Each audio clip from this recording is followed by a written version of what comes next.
guys, I'm here with you today in my backyard here in Venice Beach, and I'm going to be making us some pesto because I made my own homemade pizza dough crust that I've been making for the past day or so.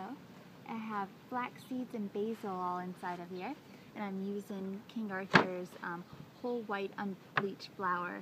I decided to not go gluten-free this time. I really wanted to experiment with this particular flour. Although I prefer to eat foods that are gluten-free, from time to time it's nice to experiment with different flours and see how different ingredients react. So I'm going to be making a really light sauce for this today. No tomato marinara, just some pesto with some fresh summer or spring and summer ingredients. So here we go. I have my food processor right outside here, and what we'll need today is about 1.5 cups of baby spinach, 2 cups of fresh basil, fine. Add that in there.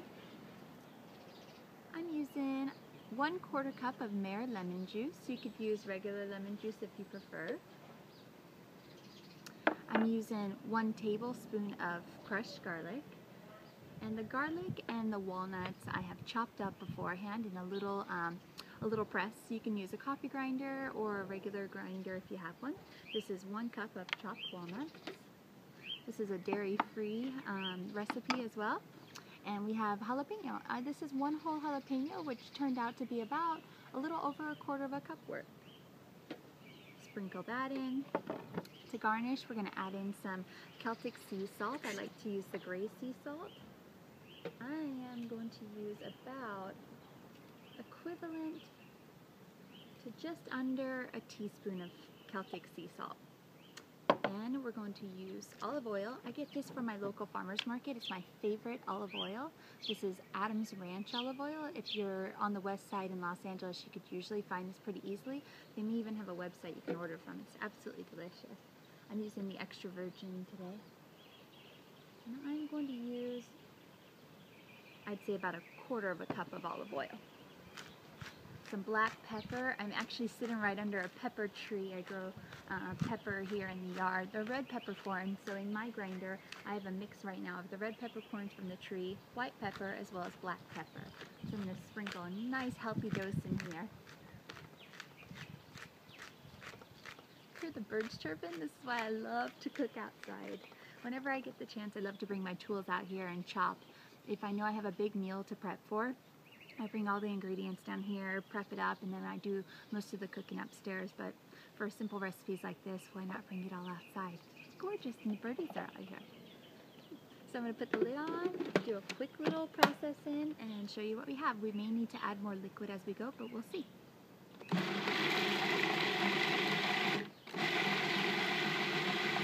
I'm hitting the pulse button to make sure I can control the amount of texture, the right type of texture that I'd like.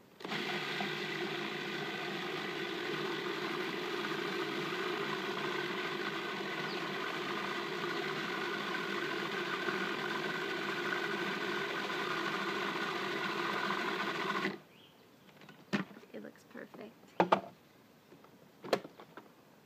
And it smells amazing. So this is what we're going for here. Something that's a little bit, I like it a little bit on the creamier side, but you still have the chunks of a little bit of texture in there. I read that the Italians mostly hand chop all of the ingredients to get all the different varieties of texture throughout. I have made pesto like that before and I really enjoy it, but I wanted a quick and simple recipe today. So if you have a processor, pull it out. If not, you could always do it by hand like the Italians do. Mix in and grind in and cut in. Takes a little bit longer, but you definitely get the variance in the texture. And look at this beautiful pesto. So that took all of 2 minutes to do. And now what I'm going to do is actually put that on top of our pizza crust. So scoop this stuff out the way and make room for our pizza. So simply what I like to do is I have it on an aluminum baking sheet. Then I have my paintbrush and my good olive oil.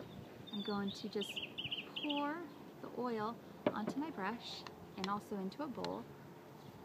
This way I get that nice crispy crunch that we all tend to love. I know I do. I made this like a medium thickness of a crust.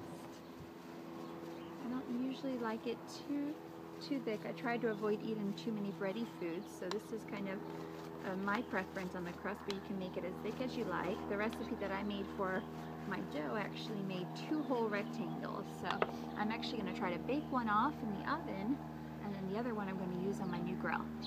So here with our pesto, I'm going to add this to the base and just swirl it all around. Look at that color! This is so vibrant. This is really a great way to go in the summertime if you want to go for a lighter pizza instead of a tomato sauce. Especially if you're a fan of using cheeses, this is an easy way to keep your recipe light. Maybe skip on the cheese here and just use things like almonds or walnuts to make a really nice, almost like a cheesy taste without having to use the dairy.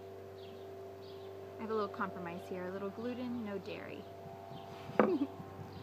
Whatever works for you, whatever's going to make you feel great, I say do it.